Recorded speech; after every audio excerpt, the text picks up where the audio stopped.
भारतीय संस्कृतीची संपूर्ण जगात एक वेगळी ओळख आहे. आपल्या हिंदू धर्मातील नागरिकांनी आध्यात्मिक राहावे परंतु अंधश्रद्धा बाळगू नये, असे प्रतिपादन डॉ. नीलकंठ शिवाचार्य धारेश्वर महाराज यांनी उमरद येथे आयोजित भव्य हिंदू संमेलनाच्या वेळी केले. उमरद तालुका येथे भव्य हिंदू संमेलन अतिशय आनंदमय वातावरणात संपन्न झाले.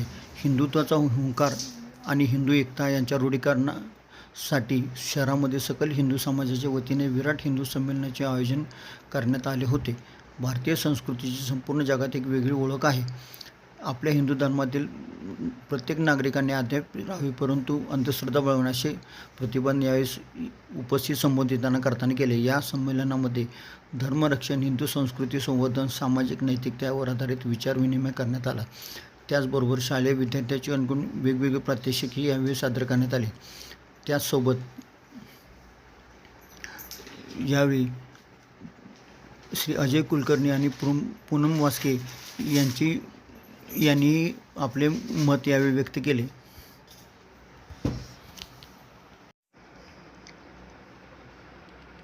या हिंदू संमेलनासाठी उमरज आणि परिसरातून मोठ्या संख्येने हिंदू समाज बांधव उपस्थित होते. धारेश्वर तथा आदिश्वर शिवाचार्यांपासून मल्लिकार्जुन शिवाचार्यापर्यंतच्या गुरु परंपरेला अनंत प्रणाम करून छत्रपती शिवराय संभाजीराजे प्रभू रामचंद्र प्रत्यक्ष शंभू महादेव आणि मी देव दानव मानव तिघांना आशीर्वाद देतो, त्यापेक्षा मला सत्याला आशीर्वाद द्यायचा आहे, सत्याशी पाठीमागे राहायचं आहे, असं म्हणून शिवच रुद्रावतार बनले. त्या हनुमंताला अनंत वंदन करून आजच्या वाङ्मयी सेवेला आरंभ करीत आहे. आपण ज्या राष्ट्रीय स्वयंसेवक संघाचा 71 शतकोत्सव साजरा करतो आहे, त्या सर्व समारंभामध्ये वेगवेगळ्या ठिकाणी हिंदू संमेलन होत आहे. दुर्दैव आहे की आपल्याला संमेलन घ्यावं लागतं, पण नेहमीच आपली अशी अवस्था झालेली आहे.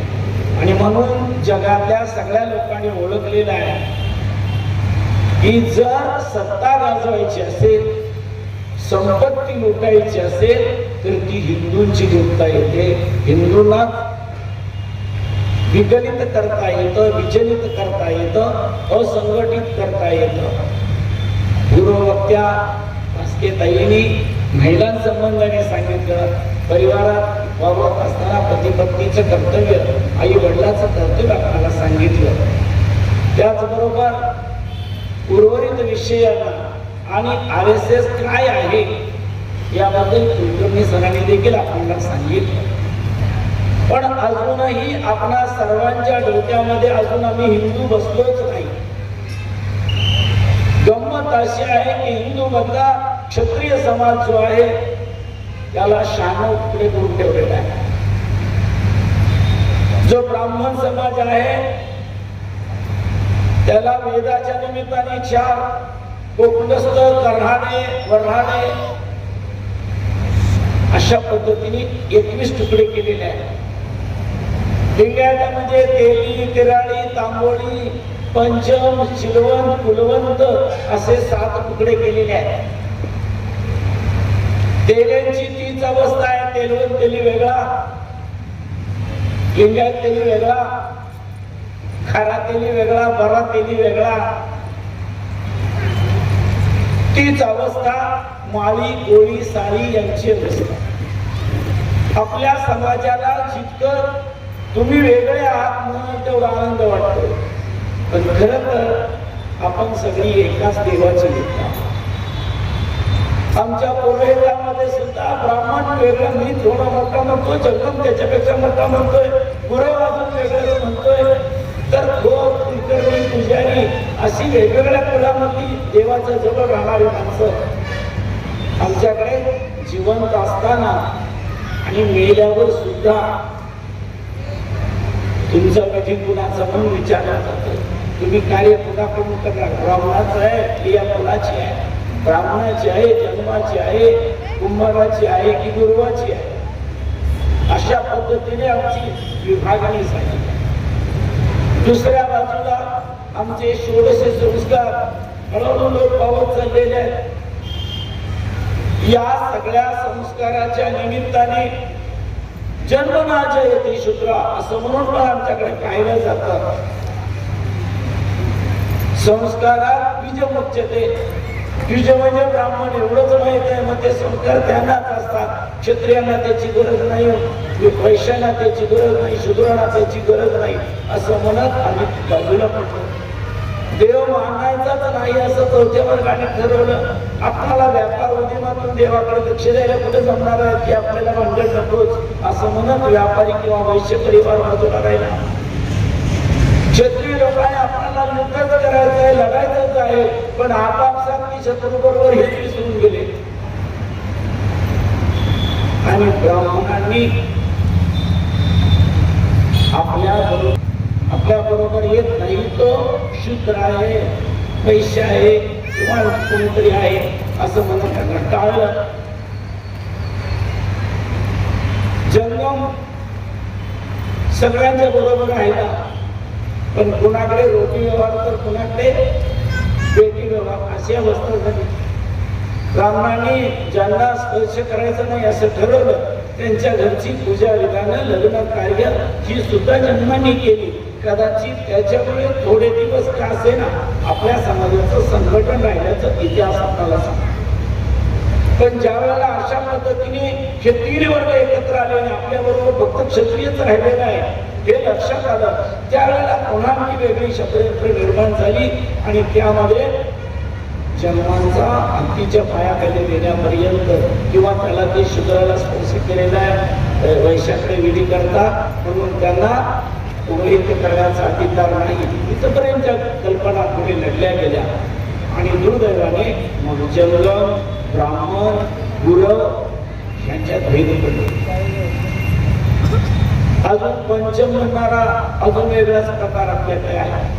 या सगळ्या प्रकृतीमुळे म्हणजे धार्मिकतेच्या भेदामुळे आपल्यामध्ये आणखी अंतर करत गेलं.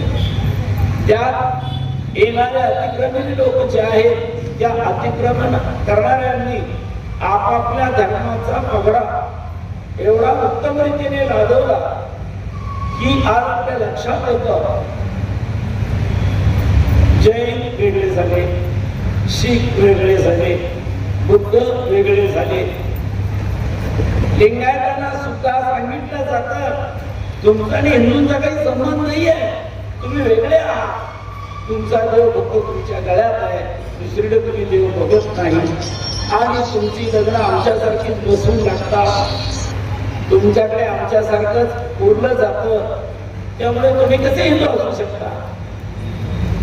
अशा प्रकारे हिंदूंचं मन भ्रमित करून त्यातल्याच लोकांचं विघटन करण्याचं कार्य आजपर्यंत चालू आहे. किंबहुना ही परंपरा पटकन पटणाऱ्या आमच्या काही मुली पटकन मुस्लिम होताना दिसतात. बरोबर आहे, फक्त तुम्ही शाकाहारी आणि आम्ही मांसाहारी आहे एवढं छोटस वाक्य वापरलं की परिवर्तित होतात. आणि आज बहुतांश ब्राह्मणांच्या मुली असू देत, क्षत्रियांच्या मुली असू देत, वैश्याच्या असू देत, या सगळ्या स्वधर्म सोडून अन्य धर्माकडे जायला आकर्षित झालेल्या आहेत. सिनेमा हे सुंदर साधन आहे, लक्षात ठेवा. या सिनेमामध्ये महाराज लोकांसारखा बदमाश नालायक म्हणून दुसरा नाहीच असं दाखवलं जातं. देवळातला पुजारी अतिशय झाला काय हे दाखवलं जातं. पौरोहित्य करणारा पुरोहित पोटासाठीच विधी सांगतोय असं दाखवलं जातं. आणि असले सिनेमा वारंवार पाहिले जातात आणि ज्यांच्याकडून आमच्या आई बहिणीवर अन्याय होतो ते सिनेमामध्ये मात्र आमचा बाप ज्यादा कुणीतरी आजारी पडतो आणि त्याला मदत करायला रिक्षावाला चाचा येतो, फळ विकणारा चाचा येतो. आणि या सगळ्या चाच्याच्या भानगडीमध्ये आपल्या सगळ्यांना कधी चाचा केलं हे कळतच नाही. सगळ्यात महत्वाची गोष्ट आहे ही सेन्सर बोर्ड. त्याला ही गोष्टी कळत नसतील का, हे खरं आहे की खोटं आहे कळत नसेल का, पण खोटे सगळे सिनेमा पुढे आले आणि ज्याच्यात इतिहास आहे, सत्य आहे, ते मराठी सिनेमा आज बुडून गेले. मराठी सिनेमा बघायला आमची लेकरं जात नाही. ज्यात सत्य आहे, खरं आहे, खरा इतिहास आहे, खरोखर काय घडतंय ते दाखवलेलं आहे, पण तो सिनेमा चालत नाही. उलट पक्षी खोटं नाटक जे आहे तेच लोक आनंदाने बघतात आणि त्या पद्धतीनेच भागतात अशी परिस्थिती बनतात. आणि या सगळ्यामध्ये बळी पडणाऱ्या भोळ्या बाबड्या 5वी 7वी शिकलेल्या मुली नाही, सुशिक्षित असलेल्या 2-2, 3-3 पदवी घेतलेल्या मुली या धर्मांतर करताना दिसतात.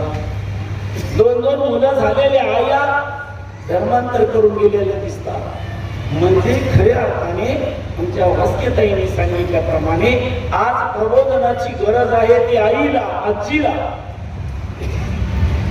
दीक्षा द्या, आजीला घालायला लावा, भस्म लावायला सांगा, असं जर म्हटलं तर आजीला मध्ये ओळखा येतो. अहो महाराज, ते आमचं दिवस गेलं, आता याला शिकू द्या, मोठं होऊ द्या आणि मग करू द्या. ही पळून गेल्यावर काय करणार आहे? आमच्या तरुण पोरांच्या कपाळावर गंध दिसत नाही. आमच्या मुलींना बांगडी घातली तर आवाज येतोय म्हणून ते पण बंद केलं. पूर्वीच्या काळामध्ये खरं कधी कधी मला असं वाटतं की कुंकू म्हणजे लक्ष्मी आहे, बांगड्या म्हणजे सरस्वती आहे आणि पायातली जोडणी म्हणजे पार्वती आहे असं सांगत होते. आणि ती पार्वती सारखी, सरस्वती सारखी, लक्ष्मी सारखी पावरत होती. पण आता मी हिच्या हातात काही घालायचंच नाही असं म्हणून तिची सरस्वतीच काढून घेतलेली आहे. आणि सरस्वती म्हणजे बुद्धी, बुद्धी गेल्यावर काय होणार? ती अवस्था आज आपल्याला या भगिनींच्या बाबतीत बघायला मिळते. जोडवं होतं, 2 जोडी असायची लक्षात ठेवा आणि ती एकमेकाला वाजायची खनखन. चालता चालता लक्षात यायचं यांची पावलं कुठे चालले. आता जोडव्याचा आकार बदलला, कार्यक्रमच बदलला. ते झालं फुल, पायात फुल आणि घरात येतोय फुल. कोण काय करते कोणालाच कळत नाही. अशी हा बाबा लेझिम खेळतच येतो घरी, त्याला माहितच नाही की आपणाला धर्माप्रमाणे वागलं पाहिजे. आणि मग असा लेझिम खेळणाऱ्याला खेळवत खेळवत त्याची बायका पोरं पळवत असं ही परिस्थिती चालली आहे. हे सर्व आमच्या राष्ट्रीय स्वयंसेवक संघाच्या लक्षात आहे. आणि आता जे घडतंय ते बरोबर नाही, लक्षात ठेवा. भूकंप येण्यापूर्वी कुत्री रडतात, तसंच या स्वातंत्र्यानंतर काय घडणार आहे, या स्वातंत्र्याचं खरं तर स्वातंत्र्य 30 सालीच आम्हाला मिळालं असं असताना सुद्धा ते 47 पर्यंत पुढे काय ढकललं जात आहे हे जेव्हा राष्ट्रीय स्वयंसंघातल्या कार्यकर्त्यांच्या लक्षात आलं तेव्हा त्याने ओळखलं की ज्या मुलीला मुस्लिम मुलाबरोबर लग्न करायचं आहे तिचा सत्कार गौरव केला जाईल. ही पहिली योजना 1939 साली झाली आणि त्यामध्ये आमच्या देशाची पहिली महिला पंतप्रधान बळी. आम्हाला काही कळलं नाही. अनेक मुली ज्या स्वातंत्र्य संग्रामामध्ये होत्या त्याच मुलींना अशा प्रकारे फसवण्याचं किंवा पळवण्याचं काम केलं गेलं. आणि त्याच्यामध्ये आमच्या कांबळ्याची विष्णू बाळा त्यांच्या परिचयाचे त्यांची चुलत बहीण देखील महात्मा गांधींच्या बरोबर चालली होती. मुलींना लग्न करायचं नाही असं शिक्षण देण्यात आलं. जवळजवळ 27-28 महिला केवळ कराड तालुक्यातल्या त्या काळात आहे की ज्याने लग्न केलं नाही आणि केलं तर मुस्लिमाबरोबर करा आणि त्याला या देशात ठेवा पण पाकिस्तानात पाठवू नका. किती दुर्दैव आहे लक्षात ठेवा. जर तुम्ही त्यांच्यासाठी तो देश तयार केलेला आहे तर ती तिकडच जायला पाहिजे. आम्ही काय ठरवलं की इकडे मुलांची शाळा चालवायची आणि इकडे मुलींची शाळा चालवायची असं जर ठरलेलंच आहे तर मग मुलींना मुलं तुमच्याकडे आली तरी चालेल असं म्हटलं तर जमेल का? नाही, नियम काय ठरवलेला आहे त्याप्रमाणे राहायला पाहिजे. जर पाकिस्तान हे मुस्लिमांसाठी होतं तर या भागात मुसलमान का राहावे? तर आमच्या गांधी बाबांची आज्ञा म्हणून गांधी बाबांना एवढं आपण आपल्याशी सबरच केलं. त्यांच्या प्रार्थनेमुळे, त्यांच्या छोट्या मोठ्या सत्याग्रहामुळे आपल्याला असं वाटू लागलं की आमची पहिली पोरं होती ती मूर्ख होती, उगीच फासावर गेली, मीठ उचललं असतं तर नीट झालं असतं. इतिहास किती बदलून टाकलाय आपल्या लक्षात येतं. ती पोरं का सुरावर गेली असतील? कशासाठी पाणीपत झाला असेल? कशाला जालियनवाला बंड झाला असेल? कधीतरी विचार आपण करूया. काही दिवसानंतर आपल्याला असं सांगितलं जाईल की छत्रपती शिवाजी महाराजांना मिठाई घेऊन अफजल खान आला होता, परंतु त्याचा सफरचंद खराब झालं होतं. शिवाजी महाराज राग आला आणि मग त्यांनी सफरचंद कापायचं जी सुरी होती तीच त्याच्या पोटात घातली आणि अफजल खान गेला. आणि आपण हो म्हणा, खरंच आहे ते असं. इतके बुद्धी भ्रमित झालेली माणसं आपण आहोत. आपल्या बुद्धीला गंज आलेला आहे. तो गंज काढण्याचं काम राष्ट्रीय स्वयंसेवक संघानं वारंवार केलेलं आहे. गावागावामध्ये त्यांनी संघ शाखा निर्माण केल्या. मी सुद्धा 85 पर्यंत संघ शाखेत करायला जातो, जिथे आता यशवंतराव चव्हाण साहेबांची समाधी आहे. आणि राष्ट्रीय स्वयंसेवक संघाचं कार्यालय सुद्धा त्याच्या वरच्या बाजूला पंधराच्या कोटामध्ये आहे. पण संघ मात्र पूर्वी खाली चालायचा, नदीजवळ त्या मोठ्या अशा बगीच्यामध्ये चालायचा. आता ते सगळे यशवंतराव चव्हाणांची प्रॉपर्टी झाल्यामुळे तिथं आपल्याला काही करता येत नाही. मुळे या संघाला कोणत्या ना कोणत्या निमित्ताने शमवलं तरच आपलं संकल्प पूर्ण होईल का नाही. आणि म्हणून पुन्हा गांधींच्या हातीमध्ये सुद्धा संघाला घेण्यात आलं. शेवटी सगळे पुरावे, वस्तुस्थिती या सगळ्याचा निर्णय करता याच्यामध्ये राष्ट्रीय स्वयंसेवक संघाचा काही संबंध नाही. राष्ट्रीय स्वयंसेवक संघ पूर्णतः निर्दोष आहे असं कळलं आणि पुन्हा त्या संघावर बंदी घालण्याचा विषय बाजूला गेला. त्याच्यावर अशी चर्चेत वेळ बंदी घालण्याची आणि काढण्याची उठवण्याचे प्रसंग आलेले आहेत. पण जेव्हा जेव्हा भारतावर संकट आलं तेव्हा तेव्हा हिमालयाचा महापूर असू दे, आजूबाजूला झालेले भूकंप असू दे, कल्याण किल्लारी सास्तूर असू दे, भूस असू दे, या ठिकाणच्या भूकंपामध्ये पहिल्यांदा कोण गेला असेल? आम्ही सुद्धा राष्ट्रीय स्वयंसेवक संघाच्या गाडीमधूनच जाऊन तिथल्या लोकांना, आम्ही असा विचार केला नाही की मुसलमान आहेत, ते बुद्ध आहेत किंवा आणखी कुठल्या संचायकांचे आहेत किंवा हिंदूंचे आहेत, असा विचार न करता त्या भागात राहत असलेल्या प्रत्येक नागरिकाला सुविधा मिळाली पाहिजे. पण शासनाकडे आलेले तंबू मात्र अजून तुझत पडले. ही परिस्थिती आपण पाहतो. राष्ट्रीय स्वयंसेवक संघाने कधीही जातीवाद केला नाही. आता जे राहिले ते भारतीयच आहे ही भावना आमच्या मनामध्ये होती. परंतु आपल्या लक्षात असलं पाहिजे, संविधानात सुद्धा लिहिलं होतं फक्त हिंदुस्थान हा हिंदूंचा आहे आणि इथे हिंदूच नेते होतील, इथे लोकप्रतिनिधी बनतील, हिंदूंचंच कार्य असेल आणि अल्पसंख्य जे लोक आहेत त्यांना वेगवेगळ्या सुविधा दिल्यासाठी त्यांनी सुखाने संसार करावा. पण आपल्या लक्षात येत आहे की दुर्दैवाने आज आमच्या मालगावला, मुंबईला 4 नगरसेवक आले, एका दुसरा आमदार आला, खासदार आला आणि तोड म्हणजे गाड म्हणजे या भाषा सुरू झाल्या. आम्ही भाऊ भाऊ म्हणतो, हिंदू मुस्लिम भाई भाई, कसं काय नाही भाई मला समजतच नाही. एक गाईला खाऊन कापून खातो आणि एक गाईला घास चारून मग जेवतो, ते भाई भाई कसे असू शकतात?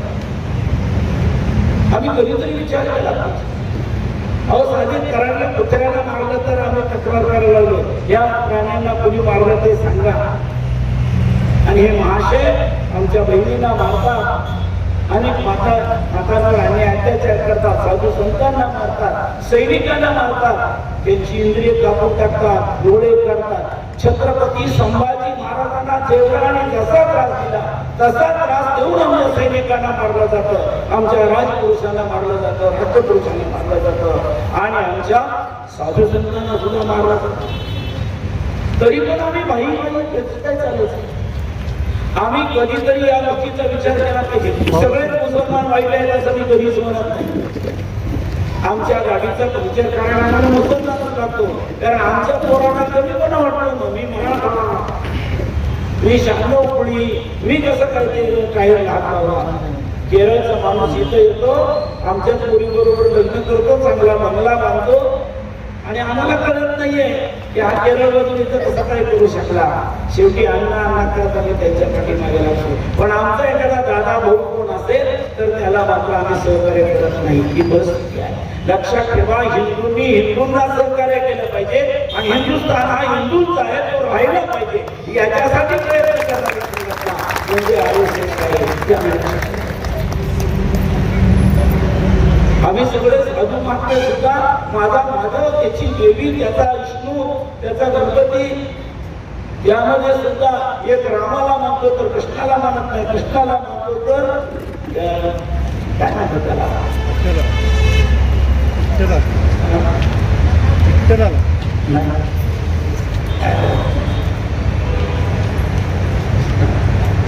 कृष्ण वासुदेव झाले. काय नरसिंहाला मानत नाही, नरसिंहाला मानतात ते बाकीचे देवाला मानत नाही. दारेश्वरला मानतोय तर रामेश्वरला मानत नाही, रामेश्वरला मानतोय ते हाटकेश्वरला मानत नाही, हाटकेश्वरला मानतोय ते कमळेश्वरला जात नाही, कमळेश्वरला जातोय तर रत्नेश्वरला जात नाही. ही परिस्थिती आमची आहे. गणपती हे स्वातंत्र्य मिळण्याकरता आपण गणपतीची व्यवस्था केली, पण आता या गणेश मंडळामुळे स्वातंत्र्य माझ्या गल्ली गल्लीत झालेले, घराघरात झालेले. गोरगा एका गणपती मंडळात, बायको दुसऱ्या गणपती मंडळात, नवरा तिसऱ्या गणपती मंडळात, या घरातच भांडणं सुरू झाले. जशी राजकीय पक्षाची भांडणं आहे तशी आमच्या मंडळाची भांडणं आहे. येणे केले प्रकारे आमचा देव कुठे राहूच नाही, देवाची सेवा होऊच नाही अशी परिस्थिती आहे. महाराजांना लोकांनी वाटून घेतलं, देवांना लोकांनी वाटून घेतलं आणि या सगळ्या वाटणीमध्ये आमची चटणी व्हायची वेळ आली. तेव्हा हे सगळं थांबवा, सगळे एकत्र या आणि संघटित व्हा. ही 100 वर्षापूर्वी 101 वर्षापूर्वी आमच्या हेगडे बाबांनी सांगितलं. गोळवलकर गुरुजींनी ती परंपरा पुढे ठेवली आणि ती आतापर्यंत भागवत साहेब सुद्धा आपल्याला हेच सांगताय की हे सगळे भेद मिटवा. हे कधीतरी बंद करा. ठीक आहे, तुमचं पथ्य पाणी आहे, उद्या लगेच म्हणलं महाराज तुम्ही एवढी मोठी सभा करताय कसा की आमच्या बरोबर टेबलावर सेवा. आम्ही आमची स्नान पूजा करून बाजूला सेवे, परंतु याच वेळेला तुम्ही बरोबर बसलेलं आम्हाला आवडलं पाहिजे, आमच्या बरोबरीने तुम्ही बसलेलं असलं पाहिजे. गुरुचा गौरव, संतांचा गौरव, आई वडिलांचा गौरव ही तर आमची धर्म परंपरा आहे. यत्र नार्यस्तु पूज्यन्ते रमन्ते तत्र देवता असं केलंय. जेव्हा स्त्रीची सुवासिनी म्हणून पूजा होत असते त्यावेळेला मग वास्तुशांत असू दे, लग्न असू दे, अन्य कोणतंही कार्य असू दे, त्या स्त्रीची पूजा होऊन ती पंक्ती जेवल्याशिवाय तिचा नवरा सासरा कुणी जेवत नाही. इतकी आमच्या स्त्रीबद्दलची आत्मीय भावना आहे आणि त्या स्त्रीवर कुणीतरी अन्याय अत्याचार करत असेल तर आम्ही का सहन करतो हाच मला प्रश्न पडतो. आम्ही एका बाजूला कुमारी पूजा दर नवरात्रात करतो आणि दुसऱ्या बाजूला त्या मुलीवर अन्याय अत्याचार डोळ्यासमोर पाहत असतो. कुणी त्याला काही प्रतिकार करत नाही, काही बोलत नाहीये. एक दोन माथे करून येतात, पेपरला पण तशीच बातमी येते, माथे करून असं केलं. मग माझ्यासारख्या एखाद्याने माथून फिरू व्हायला पाहिजे आणि त्या माथे करूनच डोकं फोडलं पाहिजे. त्यावेळेला कोणाला खरं माथे करून कोण हे केलं. आपल्याकडे माती करून सगळ्या वाढत चाललेली आहे. कधीतरी संत सज्जन होऊ दे, पुरुष होऊ दे. छत्रपतींच्या समोर कितीतरी बायकांना नेलं होतं पण त्यांनी स्पष्ट सांगितलं, अशीच आमची आई अशी सुंदर रूप होती, आम्ही सुद्धा झालो असतो सुंदर. ऐसे बदले छत्रपती. हे फक्त हिंदूंसाठीच आहे का? नाही, हिंदुस्थानात राहत असलेल्या प्रत्येक जाती धर्माच्या माणसाने ते तत्व पाळलं पाहिजे, तर त्याने हिंदुस्थानात राहावं. अन्यथा त्याला जिथे जे आवडतं जिथे जशी संधी आहे तिथे जावं. आमच्या शाळेचा गणवेश अमुक आहे तरच या शाळेत प्रवेश मिळतो असा आमचा नियम आहे. तसं भारतात राहायचं असेल तर स्त्रीचा गौरव केला गेला पाहिजे, धर्माप्रमाणे वागलं पाहिजे, अन्याय अत्याचार करता कामा नये, हे नियम लागले पाहिजे. आणि म्हणूनच आपणाला हे हिंदू राष्ट्र सिद्ध झालं पाहिजे. ज्याच्या त्याच्या मनाला यावं, कोणी यावं आणि टिकली मारून जावं अशा प्रकारे राज्य नाही चालत, देश नाही चालत. आणि कुणी कुणावर अन्याय अत्याचार करून तर अजिबात नाही चालत. हेच आपण पाहतोय. आज सुद्धा आमचं 9 बोटी आतापर्यंत आले, अनेक लोक आले.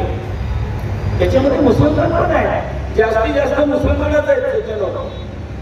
पण तो हिंदू मुसलमान आहे ना तिकडे घेतलेला. हाजला जाताना सुद्धा हिंदू मुस्लिम म्हणून त्याला सवलत मिळते. तोच हिंदू या हिंदुस्थानाच्या नावावर सगळ्या सवलती मिळवून त्याच्या पवित्र स्थळापर्यंत जात असेल तर आमच्या पवित्र स्थळाचं पावित्र्य राखण्याची जबाबदारी त्याची नाही का? आमच्या सरकार जर जागा देतं तर आमच्या गरिबांना काशी, अयोध्या, रामेश्वर का घडू नये? तरी पंढरपूरला का जाऊ नये? आमच्या राज्यात, आमच्या देशात, आमच्या धर्माच्या लोकांना ज्या सुविधा नाहीत त्या मात्र तुम्हाला सगळ्या प्रकारच्या दिल्या जातात. एकदा सांगितलं अमरनाथ यात्रा नाही होती, नाही का? माहित आहे, ठीक आहे, त्यांचं पूर्व भांडण निघालं तो भाग वेगळा. पण आपण एका वाक्यात सांगितलं अमरनाथ यात्रा नाही होणार तर हजचं विमान उडणार नाही. आणि मग सगळ्या मुसलमानांनी की नाही, आम्हाला हजला जाऊ द्या आणि तुम्हालाही तिकडे जायचं तर जा. पण त्याने दुसरा आतून डाव टाकला. काय डाव टाकला तर उन्हाळ कोणाला त्याने सांगितलं येईल त्याला मारा. आणि तिथूनच अतिरेकाची सुरुवात झाली. हा अतिरेक खेचून काढायला म्हटलं तर आपल्याच हातात आहे. आपण आपल्या आजूबाजूला गुरगुरणारे, सरपटणारे हे साप किंवा कुत्रे थांबवले पाहिजे, तरच ते शक्य आहे. अन्यथा नाही.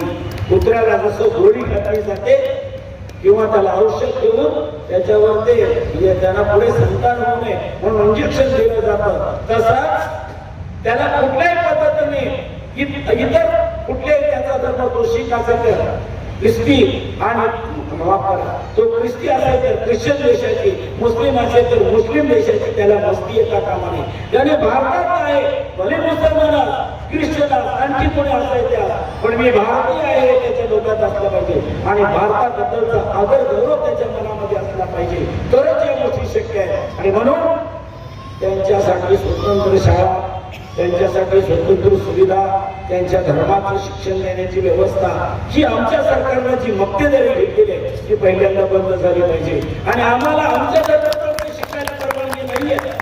आमच्या पूर्वीच्या काळामध्ये आमच्या पुस्तकात अभंग असायचे, श्लोक असायचे, भगवद्गीता वगैरे आम्हाला शिकवली जायची. हळूहळू ती बंद झाली. लक्षात ठेवा, 47 ते 60 पर्यंत सगळं होतं, पण 60 नंतर प्रत्येकाला लाट मारण्यात आली आणि नवीनच लाट सुरू झाली. आणि त्या लाटेमुळे आज आपल्याला हा हिंदू संमेलन घेण्याचा प्रसंग निर्माण झालेला आहे. तेव्हा तुमच्या आजूबाजूला असलेला, तुम्हाला दूध द्यायला येणारा, तुमच्या गाडीचं टायर तुमच्या काढणारा कुणी मुसलमान असू दे की ख्रिश्चन असू दे, त्याला तुम्ही पहिल्यांदा लक्षात ठेवलं पाहिजे की तू जर आमच्या धर्माप्रमाणे वागणार नसशील, तुला आम्ही प्रार्थना करू नको म्हणणार नाही, मशिदीत जाऊ नको म्हणणार नाही तुझा, पण तुझे ते मशिदीत काय चाललंय ते ऐकायला 10 स्पीकर लावायचे, भोंगे लावायचे, याची काय गरज आहे? तुझं तू काय करायचं ते कर. आम्ही आमची घंटा जेव्हा वाजवतो त्यावेळेला तुझं काही नसतं. आमच्या ठरलेल्या वेळा आहे त्यावेळेला तू काही करू नको. आणि तुझं ठरलेलं आहे, तुम्ही सुरुवात केली, कानात बोटं घालता आणि ओरडता, आम्ही निवांत ऐकतो, आम्ही बंद राहतो. आमचे नेते सुद्धा भाषण थांबवतात, आम्ही आमचं प्रवचन थांबवतो. ठीक आहे, तुमचं 2 मिनिटं काय चाललंय ते चालू दे, पण ती 2च मिनिटं असली पाहिजे. तुम्ही अशी 2-2 मिनिटं करून जर आम्हाला चिमटे काढत असाल तर मात्र ते चालणार नाही. ही सांगण्याची वेळ भाजीवाला तोच, आईला बांगडी घालणारा तोच, तुमच्या कपाळाला जे काही कुंकू लागताय, टिकल्या लागतायत ते सगळं तिथेच मिळतंय. कारण आमच्या कोणाला कमीपणा वाटतो ना. त्यांना काय नको वाटतं, अरे आपण एवढं मोठे लोक, पाटील लोक, देशमुख लोक, कुलकर्णी लोक, त्यांना मी जमलो, मी अमुक, मी तमुक. लक्षात ठेवा, कशाची लाज वाटता कामा नये. काम उत्तम प्रकारे करा. देश पुढे न्यायचा असेल तर तुम्हाला तुमची स्वतःची प्रत्येक निर्मिती करणं आवश्यक आहे. ती होते आमच्याकडे. लग्न म्हटलं तर आमच्याकडे कुंभार येत होता, बरी येत होता, न्हावी येत होता. सगळी कामं आमच्या धर्माच्या लोकांकडून केली जात होती. अनुदेदार आणि बलुतेदार यांची खूप चांगल्या पद्धतीने व्यवस्था होती. ना त्यांना जागा जमिनी होत्या, ना त्यांना कुठल्या प्रकारचे नोकरी धंदे होते, पण आम्ही त्यांना दिलेल्या दानावर ते देत होते. आणि एवढं आम्ही दान देत होतो तरी सुद्धा आमच्याकडे 2-2, 3-3 वर्षे पुढे इतकं शिल्लक राहत होतं. आता आम्ही कसला दान धर्म करत नाही. आम्ही सगळे नोकरी धंद्यात आहोत. आम्हाला चांगली खतं विकत देऊन उत्पन्न वाढवण्याची संधी दिलेली आहे. तरी सुद्धा सप्टेंबर महिन्यामध्ये आमच्याकडे काहीही नसतं. जून महिन्यात सुरुवात होते, यांच्याकडून थोडं दान, त्यांच्याकडून थोडं दान. याचं कारण काय असावं तर येतो धर्मस्थ तो जया. आम्ही धर्म सोडून दिला आणि म्हणून आपल्याला केलेल्या कर्माचं फळ मिळत नाही. धर्माप्रमाणे पहिलं वागायला शिकलं पाहिजे. पुरुषांनी रोज नित्य नेमाने सूर्योदयाच्या वेळेला देवाची पूजा केली पाहिजे. सूर्य नावाच्या पुरुषाने बघायच्या अगोदर आंघोळ करून सर्व माता भगिनींनी भात असू दे, शिरा असू दे किंवा पुरी भाजी काय असेल ते तुम्ही नैवेद्य तयार केला पाहिजे, देवाला दिलं पाहिजे. जे जिथं देवाची व्यवस्था होते तिथं देवाला द्यावंच लागतं, तो तुम्हाला देणार. पण आम्ही देत नाही म्हणून आणि मी करतो म्हणून भाव जर तुम्ही ठेवला तर देवाचं उदाहरण आहे. त्याची बहीण होती, त्या बहिणीचं वस्त्रहरण होत असताना ती स्वतः जेव्हा तिचं रक्षण करण्याचा प्रयत्न करत होती तोपर्यंत देव पाहत नव्हता. पण जेव्हा तिने हात जोडले तेव्हा त्याने इतके कपडे सोडले की ओढणाऱ्याला ओढून ओढून मरावं लागलं. हे लक्षात ठेवलं पाहिजे. तसं तुम्हाला हे ओरडणारे अन्याय अत्याचार करू इच्छिणारे अजिबात जिवंत राहणार नाही. परंतु आपण आपल्या देवाला एकदा तरी हाक मारली पाहिजे. हरे हरे, जय श्रीराम, बजरंग बली की, पवन हनुमान की, जगदंब जगदंब जगदंब. याच्या शिवाजी महाराजांनी हिंदवी स्वराज्य निर्माण केलं. ते टिकवण्यासाठी आता मात्र आपल्याला स्वधर्माची आणि संघटित राहण्याची अत्यंत आवश्यकता आहे. सर्वांनी संघटित राहायला पाहिजे, धर्माप्रमाणे वागलं पाहिजे आणि आपले आपले आचार विचार आहेत त्याप्रमाणे ठीक आहे. पूजेच्या वेळेला सवळ ठेवा, एरवी मात्र तुम्ही एकमेकाच्या भांडीला लावून बसता पाहिजे. ज्या वेळेला तुम्ही व्यापारी आहात तेव्हा जरूर वरती दराजू ठेवा, पण खाली उतरल्याबरोबर जो गरीब कोण आहे त्याला मला कसं देता येईल ह्या पहिला प्रयत्न करा. मोठमोठ्या नोकऱ्या करा, खूप पैसे कमवा, परंतु त्या कमवत असलेल्या धनाचा काही भाग माझ्या देशासाठी, माझ्या धर्मासाठी द्यायचा आहे ही पहिली भावना आपल्या मनामध्ये ठेवा. तरच आपल्या देशाला खरे सुखाचे दिवस येऊ शकतात. धर्म हाच तुम्हाला पुढे नेण्यासाठी, उत्तम कर्म करण्यासाठी प्रवृत्त करतो. धर्माचा आणि धर्माचा ब्रह्मकर्म समुच्चय साधता आला पाहिजे, तरच आपण यशस्वी होऊ शकतो. आजूबाजूच्या लोकांनी आपल्यामध्ये किती परिवर्तन केलेलं आहे, कशा पद्धतीने गोड बोलून त्यांनी तुम्हाला अंकित केलेलं आहे हे लक्षात ठेवून तुम्ही सुद्धा तशाच पद्धतीने आपापसात एकमेकाबरोबर गोड राहण्याचा प्रयत्न केला पाहिजे. आणि शतम प्रति साध्यम ही गोष्ट आपल्याला शहा प्रतिशहा देण्याची तयारी असली पाहिजे. त्याच वेळेला आपण यशस्वी होऊ शकतो. त्याचं काहीतरी होतंय असं म्हणून आपण दुर्लक्ष केलं तर मात्र आपल्यावर अन्याय होतो. लक्षात ठेवा, काश्मीरच्या त्या लोकांना झालेला अन्याय अत्याचार इतर राज्यातल्या हिंदूंनी सहन केला नसता तरी ही परिस्थिती निर्माण झाली नसती. 370 कलम नव्हतंच मुळे काही त्याचा संबंधही नव्हता तरी तयार कसं झालं आणि ते नष्ट कसं झालं आपल्याला काही कळलंच नाहीये.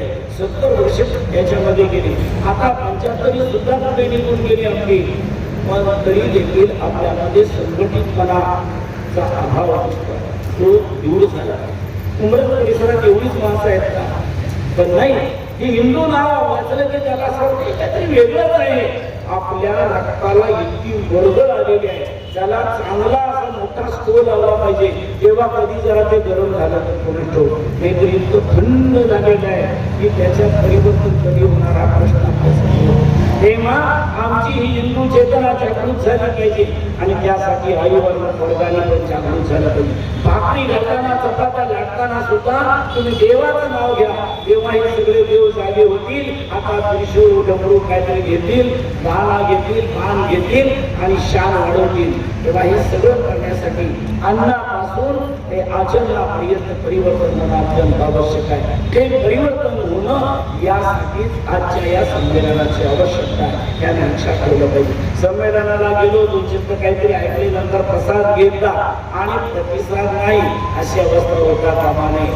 आपल्याकडे खूप तरी सुद्धा उमरजमध्ये फिरायला सांगितलं. आता काही महिला मंडळी निघून गेले, कुणाच्या दारा काढायच्या असतील, कुणाचे काही पोराचे डबे यायचे असतील किंवा त्यांची सासूची पोरं येणार असतील म्हणून त्या गेल्या, तो भाग वेगळा. परंतु बऱ्यापैकी संख्या इथं मला भरलेली दिसली, खूप आनंद वाटला.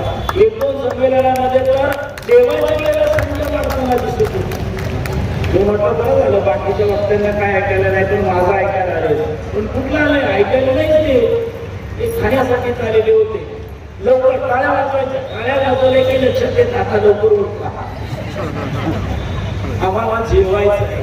लक्षात ठेवा, आपल्या हिंदूंचं हे जेवणाचं तंत्र बंद झालं पाहिजे, जीवनाचं तंत्र लक्षात घेतलं पाहिजे, तरच आपल्याला व्यवस्थित राहता येईल. या देशामधल्या कायद्या समता, बंधुता, एकता शब्दासाठीच फक्त आहे, प्रत्यक्ष आचरणात नाही. ती आचरणात आली पाहिजे.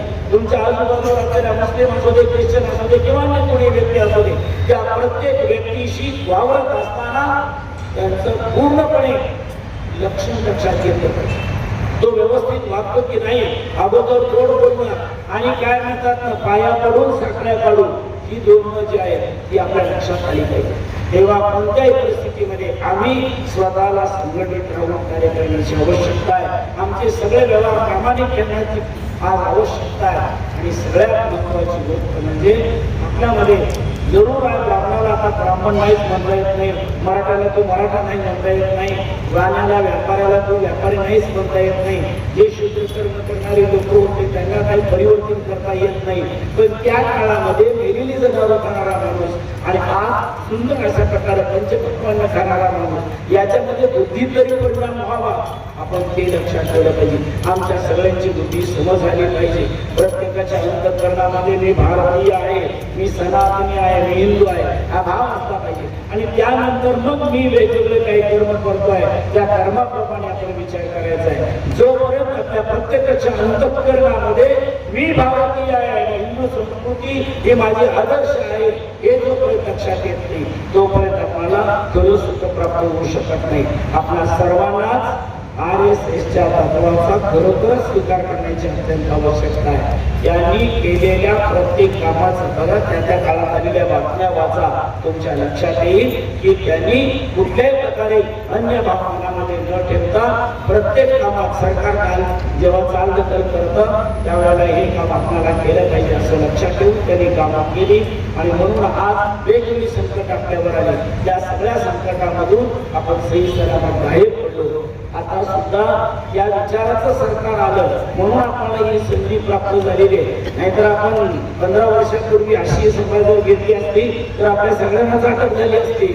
तसाही प्रसंग आपण घेतलेला आहे पाठीमागे 84 साली, त्याचाही अनुभव आपण घेतलेला आहे. आणि म्हणून यथा राजा तथा प्रजा, आता आपण राजा आणि प्रजा सगळं व्यवस्थित चाललेलं आहे. आता तरी आपण खऱ्या अर्थाने आपल्या पुढच्या पिढीला मजा मिळावी आणि आपल्या पूर्वजांना मुक्ती मिळावी, शांती मिळावी, यासाठी प्रयत्न करणं अत्यंत आवश्यक आहे. त्या दृष्टीने प्रयत्न करण्याकरताच आपण सर्वांनी संघटित व्हा, सुसंस्कारित व्हा आणि सगळ्यात महत्वाची गोष्ट म्हणजे धर्मरत राहा. आपला धर्म देवाची यात्रा झाली की पुढच्या वर्षी असं असतो, तसं न होता नित्य नेमाने आपल्याला देवाचं चिंतन करता आलं पाहिजे. नित्य नेमाने आपण जवळ कुठेतरी थांबलो पाहिजे. बहुतेक गावात मारुतीचं मंदिर असतं, कारण शंकराच्या मंदिरात गेलं की विष्णूवाल्यांना, विष्णूच्या मंदिरात गेलं की गणपतीवाल्यांना, गणपतीच्या मंदिरात गेलं की महावीरवाल्यांना, महावीराच्या मंदिरात गेलं की आणखी दुसरे कुठले असतील, त्या सगळ्या लोकांना गडबड होते. मी कसं तिथं जाऊ. पण मारुतीच्या मंदिरात ज्याचं लग्न झालंय त्या सगळ्यांना माहित आहे मला मारुतीच्या मंदिरात जाऊन मंगळसूत्र बांधावं लागलं होतं आणि ते मंगळसूत्र गुंतवून मी मारुतीच्या घरात गुंतवलं आणि माझ्या बायकोच्या घरात बांधलं. त्यामुळे दर शनिवारी मारुती जवळ जा आणि त्याला प्रार्थना करा. भारतातल्या तमाम हिंदू लोकांना संघटित कर आणि या देशात हिंदू संस्कृतीचं संवर्धन होण्यासाठी सगळ्यांची शक्ती बुद्धी वाढव.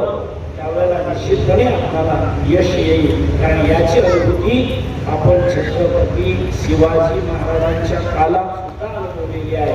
आणि आता समर्थांनी 11 मारुती का तयार केले तर शिवाजी महाराजांना आता हे राज्य व्यवस्थित करण्यासाठी शंकराचे आशीर्वाद नाही तर मारुतीच्या आशीर्वादाची गरज आहे. म्हणून त्यांनी 11 मारुती निर्माण केले आणि प्रतापगडच्या मारुतीनेच प्रताप केला. नाहीतर शिवाजी महाराज तिथेच गेले असते. आपल्या सगळ्यांना नंगी कापून लुंगीला वरची वेळ आली असती.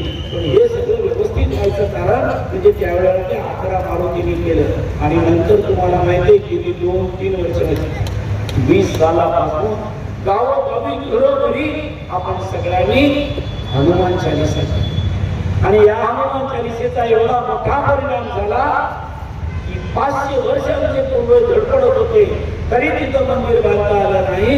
पण या 2 वर्षाच्या हनुमंत साधनेमध्ये आम्हाला राम मंदिर निर्माण करता आलं. हनुमंत सगळ्या गोष्टी यश देणार आहे. म्हणून या गावात सुद्धा मारुती लक्षात ठेवा. प्रचंड अशा प्रकारे उमरत नद्या क्रांतीचा विचार जेव्हा करतो यवनांना शमवण्यामध्ये पण उमरतचा खूप मोठा भाग आहे. डच, पोर्तुगीज, इंग्रज यांना सुद्धा शमवण्यामध्ये उमरतचा खूप मोठा सहभाग आहे. उमरतचा इतिहास पाहिला की त्या मारुती रायाची अनन्य अशा प्रकारची कृपा आणि संगमावर असलेला महादेव काला देवाला दानवाला मानवाला सगळ्यांनाच आशीर्वाद देतो.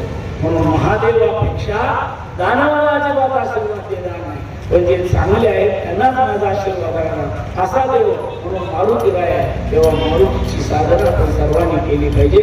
बजरंग बली की पवनपुत्र हनुमान की सर्वांनी. आणि त्या मारुतीच्या जन्मोत्सवानिमित्ताने जो सुंदर आमच्या गाडीमध्ये आहे आमच्या बरोबर डब्यात पण आहे त्यातला एक चमचा मी आमटीत टाकतो. म्हणजे तिथून पुढे आजपर्यंत जरी नाही आले तर इथून पुढे